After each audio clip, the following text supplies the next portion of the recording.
Billahi minasyaitonir rajim. Bismillahirrahmanirrahim. Assalamualaikum warahmatullahi wabarakatuh. Innal hamdalillah nahmaduhu wa nasta'inuhu wa nastaghfiruh wa na'udzu billahi min shururi anfusina wa min sayyiati a'malina. May yahdihillahu fala mudilla lahu wa may yudlil fala hadiya lahu. Asyhadu an la ilaha illallah wahdahu la syarika lah wa asyhadu anna Muhammadan abduhu wa rasuluh la nabiyya wa la rasula ba'dah. Yaqulu tabaraka wa ta'ala fil Qur'anil Karim, a'udzu billahi minasy syaithanir rajim. Qul hal yastawil ladzina ya'lamuna wal ladzina la ya'lamun. Wa qala yarfa'illahu alladzina amanu minkum wal ladzina utul ilma darajat. Wa qala Rasulullah sallallahu alaihi wasallam, talabul ilmi fariidatun ala kulli muslim, khairukum man ta'allama al-Qur'ana wa 'allamahu. Shadaqallahu wa shadaqa Rasuluhul Karim. Para jamaah yang dirahmati Allah Subhanahu wa taala, puji dan syukur kita hadirkan untuk Allah Subhanahu wa taala, Zat yang telah menciptakan kita, memberikan kepada kita rezeki, mengatur segala urusan makhluk-makhluknya. Allah Subhanahu wa ta'ala yang telah memberikan kepada kita hidayah iman dan Islam, yang dengan hidayah tersebut kita terasa mudah untuk berjalan menuju rumah Allah Subhanahu wa ta'ala. Terkhusus pada sore hari ini kita bersama-sama hadir dalam rangka talabul ilmi. Kita bersama-sama mencari ilmu sebagai penerang di dalam kehidupan kita di dunia ini. Mudah-mudahan kita selamat hingga masuk ke dalam surganya Allah Subhanahu wa ta'ala. Amin ya rabbal alamin. Salawat dan salam semoga tercurah kepada Nabi kita, Nabi Muhammad sallallahu alaihi wasallam, yang telah diutus sebagai rahmat bagi semesta alam, sebagai petunjuk ke jalan yang lurus, sebagaimana difirmankan Allah SWT, wa innaka latahdi ila siratal mustaqim. Jamaah yang dirahmati Allah Subhanahu wa taala, kita bertemu kembali dalam taklim yang rutin kita adakan di setiap malam Kamis di Masjid Besar Al-Hijrah Boni-Boni ini. Dan sebagaimana saya diberikan amanah kembali untuk menyampaikan lanjutan pembahasan tafsir surat Al-Baqarah, di mana terakhir kita sampai pada ayat yang ke-167, di mana pada ayat-ayat yang telah kami sampaikan atau yang telah kita pelajari, kita telah mempelajari tentang Allah Subhanahu wa ta'ala, ma'rifatullah, bahwa Allah yang menciptakan langit, Allah yang menurunkan hujan, Allah yang memberikan rezeki setiap makhluk. Begitu juga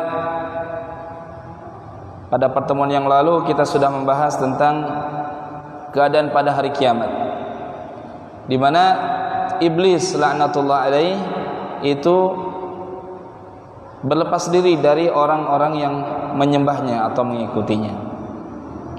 Dan sore hari ini kita akan melanjutkan surat Al-Baqarah ayat 168, 169, 2 ayat. Allah Subhanahu wa ta'ala firman, a'udzu billahi minasyaitonir rajim. Ya ayyuhan nas kulu mimma fil ardi halalan thayyiban wa la tattabi'u khutuwatisy syaitan innahu lakum aduwwum mubin. innama ya'murukum bis-su'i wal fahsya'i wa an taqulu 'ala Allahi ma la ta'lamun. Yang artinya sebagai berikut: wahai manusia, makanlah dari makanan yang halal dan baik yang terdapat di bumi, dan janganlah kamu mengikuti langkah-langkah setan. Sungguh setan itu musuh nyata bagimu. Sesungguhnya setan itu hanya menyuruh kamu agar berbuat jahat dan keji, dan mengatakan apa yang tidak kamu ketahui tentang Allah. Jamaah yang dirahmati Allah SWT, sebagai mukaddimah tadi sudah saya sampaikan bahwa pada ayat yang sebelumnya Allah dalam surat Al-Baqarah, Allah telah menyatakan bahwa Dialah yang menciptakan dan Allah pula yang memberikan rezeki kepada kita. Dan pada ayat ini Allah Subhanahu wa taala menegaskan kepada kita bahwa Allah telah membolehkan kita memakan rezekinya yang halal di muka bumi ini. Begitu juga akan kita pelajari nanti tentang bagaimana syaitan itu menjerumuskan manusia dengan langkah-langkahnya, di mana kita diperintahkan oleh Allah Subhanahu wa taala untuk tidak mengikuti langkah-langkah setan, di mana setan ini merupakan musuh abadi kita, musuh yang nyata bagi kita, yang insyaallah kita akan bahas pada sore hari ini. Poin pertama, Allah Subhanahu wa taala berfirman, ya ayuhan nas kulu mimma fil ardi halalan thayyiba. Hai manusia, makanlah dari apa yang ada di muka bumi ini yang halal dan baik. Jadi ini merupakan perintah kepada kita untuk memakan yang halal di muka bumi ini. Mungkin kita bertanya, apa sababun nuzul atau sebab turunnya ayat ini? Diriwayatkan bahwa pada waktu Rasulullah SAW di Makkah, orang-orang musyrik dari Bani Saqif, Bani Khuza'ah, termasuk Amir bin Sa'sa'ah dan Bani Madlij, itu mereka mengharamkan atas diri mereka sesuatu yang Allah halalkan, ya. Dan ini sudah menjadi kebiasaan orang-orang musyrik pada masa Rasulullah SAW. Mereka itu melakukan sesuatu dan mereka mengatakan itu atas nama Allah Subhanahu wa taala. Maka nanti di akhir ayat ditekankan kepada kita untuk tidak melakukan hal tersebut atau tidak mengikuti langkah-langkah syaitan, ya. Sebagaimana mereka bertawaf, ya, di sekitar Ka'bah dengan telanjang, ya. Mereka mensyariatkan syariat-syariat yang tidak pernah ada, tapi mereka mengada-ngadakannya. Sebagaimana mereka mengharapkan kepada diri mereka beberapa binatang yang kalau kita melihat dalam surat Al-Maidah ayat 103 ada yang disebut dengan bahirah, saibah, wasilah dan ham, ya. Jadi mereka mengharamkan pada diri mereka keempat jenis binatang ini. Apa itu bahirah? Yaitu bahirah adalah unta betina yang telah melahirkan anak 5 kali dan anaknya yang kelima adalah betina. Ya, menurut adat jahiliyah, kalau ada seekor unta melahirkan anak 5 kali dan yang kelimanya itu adalah betina, maka telinga si unta itu akan dibelah, kemudian akan dilepaskan, tidak boleh dipakai untuk kendaraan, tidak boleh diambil air susunya, juga termasuk tidak boleh disembelih. Jadi mereka menetapkan itu. Itu disebut dengan bahirah. Padahal Allah Subhanahu wa taala tidak ada menetapkan demikian. Tapi mereka mengada-ngadakan syariat, gitu ya. Sama kalau dalam Al-Quran Allah mengharamkan babi, ya. Kalau babi kan jelas diharamkan. Mereka juga mengada-ngadakan. Nah, maka ini dilarang dalam Islam. Yang kedua disebut dengan saibah. Apa itu saibah? Yaitu unta betina yang dilepas pergi kemana saja, tidak boleh dipakai untuk kendaraan, membawa beban, tidak boleh diambil bulunya, tidak boleh diambil air susunya, kecuali kalau ada tamu. Jadi ini merupakan adat jahiliyah. Adat jahiliyah. Ya, ini dilakukan untuk menunaikan nazar. Jadi umpamanya ada orang melakukan suatu pekerjaan yang berat atau perjalanan yang jauh, mereka bernazar bahwa ia akan menjadi untanya sebagai saibah jika pekerjaannya itu berhasil dengan baik atau perjalanannya itu berlangsung dengan selamat. Jadi kalau umpamanya saya mau perjalanan, ya, kalau perjalanannya lancar, selamat, saya bisa kembali lagi, maka saya akan melepaskan unta, ya, kemana saja, gak boleh diganggu, ya. Itu disebut dengan saibah. Yang ketiga, wala wasilah. Wasilah itu adalah kambing atau unta betina yang lahir kembar, ya, satu betina satu jantan.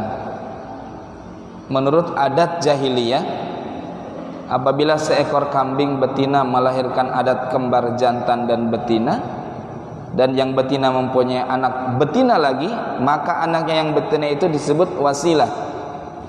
Jadi ada kembar jantan betina, yang betina melahirkan lagi betina, maka itu tidak boleh disembelih dan tidak bisa juga dipersembahkan kepada berhala-berhala mereka, ya.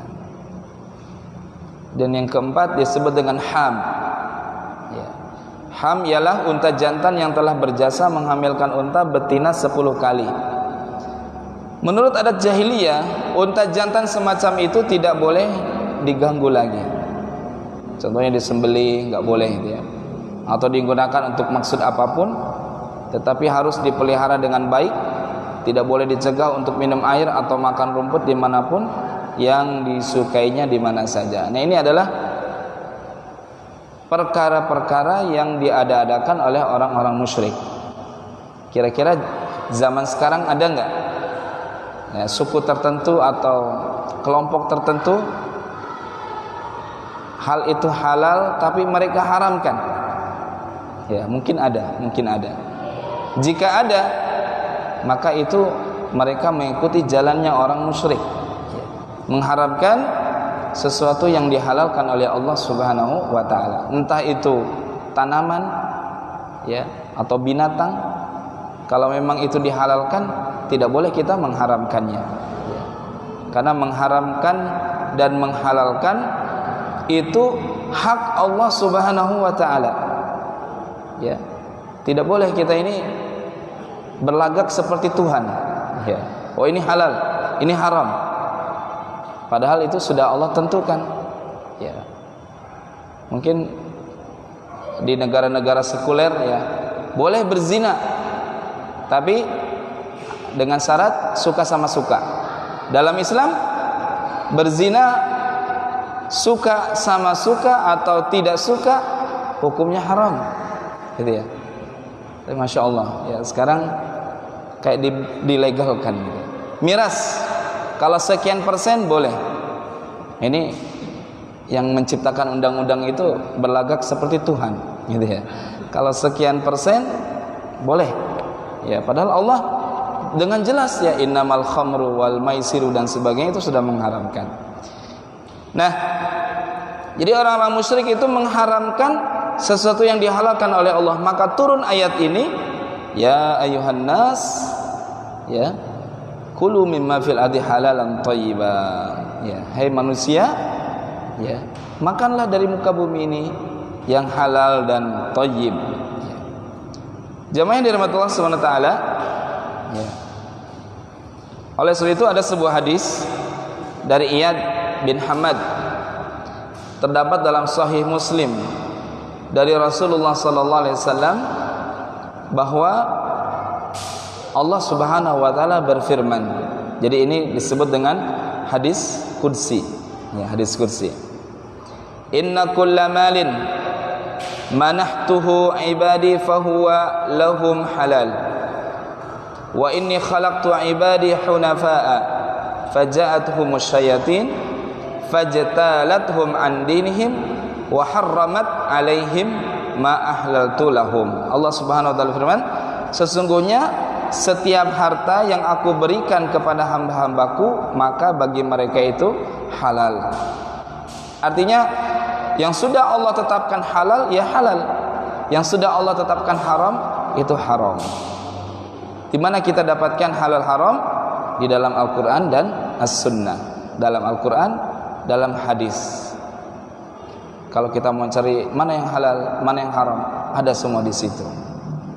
Meskipun seluruh manusia di muka bumi menghalalkan sesuatu yang diharamkan Allah, ya tetap haram.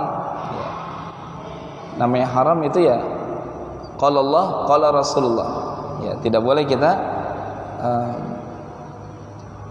mengadakan musyawarah, gimana ini halal enggak nih? Halal. Karena 75% mengatakan halal jadi halal, tidak bisa. Kalau sudah Allah dan Rasul yang mengatakan halal, haram, maka itu haram. Kata Allah, sesungguhnya setiap harta yang aku berikan kepada hamba-hambaku adalah halal bagi mereka. Wa inni khalaqtu ibadi hunafa. Sesungguhnya aku telah menciptakan hamba-hambaku dalam keadaan lurus. Ya, lurus, bertauhid. Faja'atuhumus syayatin, lalu datanglah kepada mereka setan, fajtalathum an dinihim, maka setan itu memalingkan mereka dari agama Allah. Wa harramat alaihim ma ahlaltu lahum, dan si setan ini mengharamkan apa yang telah aku halalkan kepada mereka. Jadi masih ada kaitannya dengan ayat ini. Jadi binatang-binatang tadi ya yang disebutkan di atas itu halal. Ya. Tapi karena setan membisikkan kepada manusia, akhirnya sampai mereka mengharamkan. Ya. Mengharamkan apa yang telah Allah Subhanahu wa taala halalkan.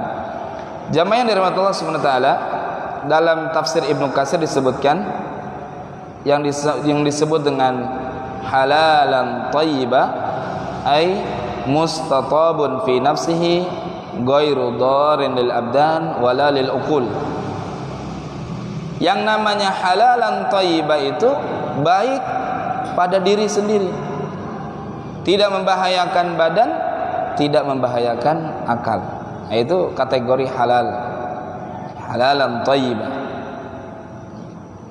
Jadi kalau kurma itu enak di badan Pak ya, rasanya manis gitu ya, tidak membahayakan badan. Kalau kita makan justru kita sehat, tidak membahayakan akal. Ya, itulah yang halalan thayyiba. Tapi sekarang minuman keras merusak lever, ya, maka banyak orang pemabuk itu levernya hancur, ya. Kemudian merusak akal juga. Wah, itu haram jelas. Babi sangat jelas sekali keharamannya. Ya, karena hewan yang sangat kotor, ya. Begitu juga tidak baik untuk kesehatan. Allah Subhanahu wa taala haramkan itu. Begitu juga dengan riba, kemudian harta judi, dan apa-apa yang diharamkan oleh Allah Subhanahu wa taala, yang mana itu akan bagi diri tidak berdampak baik. Yang kedua, merusak badan kita. Yang ketiga, merusak akal sehat kita. Jamaah yang dirahmati Allah Subhanahu wa taala, ada sebuah riwayat dari Ibnu Abbas bahwa beliau berkata, kata Ibnu Abbas berkata, talaitu hadhil ayah indan Nabi sallallahu alaihi wasallam. Aku telah membaca ayat ini di depan Rasulullah sallallahu alaihi wasallam. Ya ayyuhan nas kulu mimma fil ardi halalan thayyiba. Hai manusia, makanlah apa yang dari yang ada di bumi ini yang halalan thayyiban. Maka berdirilah seorang sahabat yang dikenal dengan Sa'ad bin Abi Waqqas. Nanti akan kita ceritakan karomah Sa'ad bin Abi Waqqas. Sa'ad bin Abi Waqqas berdiri lalu berkata, "Ya Rasulullah, ud'ullaha an yaj'alni mustajabad da'wah." Wahai Rasulullah, berdoalah engkau kepada Allah agar Allah menjadikan saya kalau berdoa itu mustajab. Ya. Kalau berdoa Allah langsung kabulkan. Maka apa kata Rasulullah? Ya Sa'ad, atib mat'amaka takun mustajabad da'wah. Wahai Sa'ad, perbagus makanan kamu. Maksudnya pastikan apa yang kamu makan, apa yang kamu minum itu halalan thayyiban. Takun mustajabad da'wah. Maka doa kamu itu akan mustajab. Ini merupakan satu nasihat dari Rasulullah, bukan saja kepada sahabat Sa'ad, tapi kepada kita semua.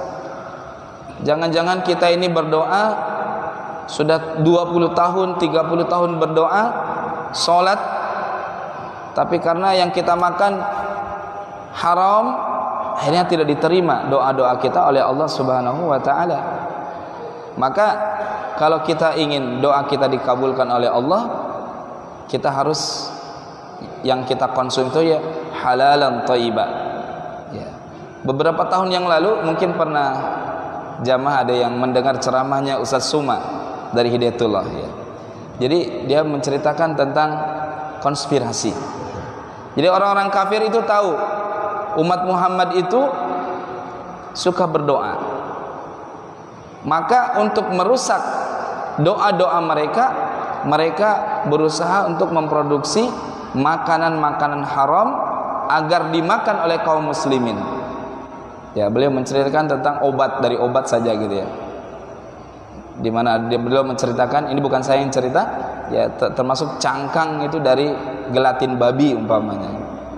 Tanpa sadar kita sudah makan babi gitu ya. Nauzubillah min dzalik gitu ya. Maka perhatikan ya, termasuk mohon maaf kalau di sini ada yang suka merokok gitu ya. Itu ternyata filternya itu dari babi atau apa saya? Pernah saya lihat videonya di ya, lebih tahu beliau. Jadi jangan sampai kita ini berdoa siang malam, oh ternyata kita konsumsi yang haram. Ya Sa'ad, atib mat'amaka takun mustajabad da'wah. Walladzi nafsu Muhammadin biyadihi. Demi yang jiwaku dan demi yang jiwa Muhammad di tangannya. Innar rajula la yuqdafa al-luqmatal haram fi jawfihi ma yutaqabbalu minhu arba'ina yawman. Ada seorang laki-laki, kata Rasulullah, memasukkan barang haram ke dalam perutnya tidak diterima 40 hari oleh Allah SWT. Mungkin sholatnya, mungkin doanya, Allah alam. Wa ayyuma 'abdin nabata lahmuhu minas suhut war riba fannaru aula bihi. Ya. Hamba mana saja yang dagingnya tumbuh dari yang haram atau riba, maka yang paling pantas untuk daging itu adalah api neraka. Nauzubillah min dzalik ya. Kita makanya disuruh berhati-hati oleh Allah Subhanahu wa taala dalam masalah mengkonsumsi makanan, minuman, jangan sampai mengandung zat yang haram. Jamaah yang dirahmati Allah Subhanahu wa taala, siapa Sa'ad bin Abi Waqqas? Sa'ad bin Waqqas itu sebagaimana kita ketahui salah seorang sahabat yang diberikan kabar gembira masuk surga atau disebut al-asyrah al-mubasysyaruna bil jannah. Sa'ad bin Abi Waqqas. Sa'ad bin Waqqas ini menjadi orang yang doanya mustajab karena Rasulullah telah mendoakan beliau. Jadi berkat dari doa Rasulullah kepada Sa'ad bin Abi Waqqas, beliau menjadi doanya terkabul. Allahumma saddin ramyatahu wa ajib da'watahu. Ya Allah, tepatkanlah Sa'ad bin Abi Waqqas pada saat dia memanah dan kabulkanlah doanya. Ya, karena didoakan oleh Rasulullah SAW demikian, maka beliau menjadi orang yang kalau berdoa dikabulkan. Menurut Imam Az-Zuhri, dalam perang Uhud, Sa'ad bin Abi Waqqas itu memanah sebanyak 1000 anak panah. Ya, saya pernah coba manah itu, satu saja itu ternyata berat sekali itu, kalau belum terbiasa itu. Ini 1000 anak panah. Ya. Beda dengan senapan mungkin. Kalau senapan kan cuman begini saja. Tapi kalau anak panah itu perlu tenaga ekstra. Dan beliaulah ya seorang sniper pertama dalam Islam atau pemanah pertama dalam Islam. Itulah Sa'ad bin Abi Waqqas. Ada kisah luar biasa ya dialami oleh beliau pada masa Umar bin Khattab. Jadi pada masa Umar bin Khattab, Sa'ad bin Abi Waqqas ini ditugaskan menjadi gubernur di Kufah. Kufah di mana? Di Irak ya. Nah,